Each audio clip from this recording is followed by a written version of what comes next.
Ukikaa zaidi ya miezi 6 bila kushiriki tendo la ndoa, kunaweza kukawa na madhara makubwa sana katika mwili wako.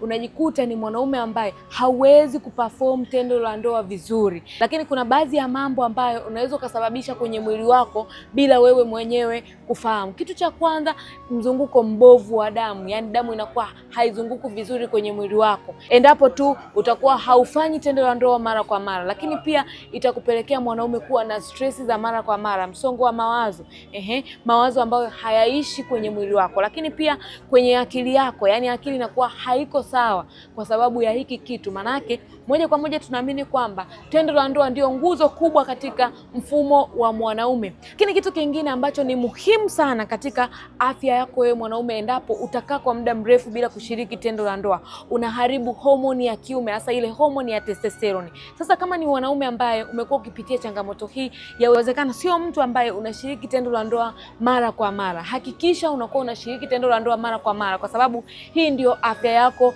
wewe mwanaume. Mbegu inavyotoka ndipo mwili unakuwa unajitengeneza vizuri. Kwa hiyo hakikisha unafanya tendo la ndoa mara kwa mara. Mwanaume, endapo unakaa zaidi ya miezi 6 bila kushiriki tendo la ndoa, hiyo ni hatari kwako. Lakini pia ukiona ni mwanaume ambaye unaona mabadiliko kwenye mwili wako, performance yako ya tendo imebadilika, haiko sawa, uume unasimama kwa muda mfupi, hauwezi kusimama tena, au mwanaume ambaye ukikutana tu na mwenza wako unajikuta unamwaga, hiyo ni hatari kwako. Kama ni mwanaume ambaye unahitaji kupata program, yawezekana tayari umeathirika na hii changamoto ya upungufu wa nguvu za kiume, basi Dr. Pendo niko hapa kwa ajili ya kukupa mwongozo sahihi wa matibabu. Jambo la kwanza, nitakuongoza kwa mazoezi sahihi ambayo yatakusaidia wewe mwanaume mwili wako uweze kuwa vizuri. Lakini pia jambo la pili, nitakuongoza kwa program sahihi ambazo zitakusaidia mwanaume kuweza kukupa stamina ya tendo la ndoa, lakini pia kufanya damu iweze kuflow vizuri katika mwili wako, lakini pia kuzalisha homoni ya kiume kama homoni yako iko chini sana. Usisite kuwasiliana nami ili niweze kukupa suluhisho la kudumu,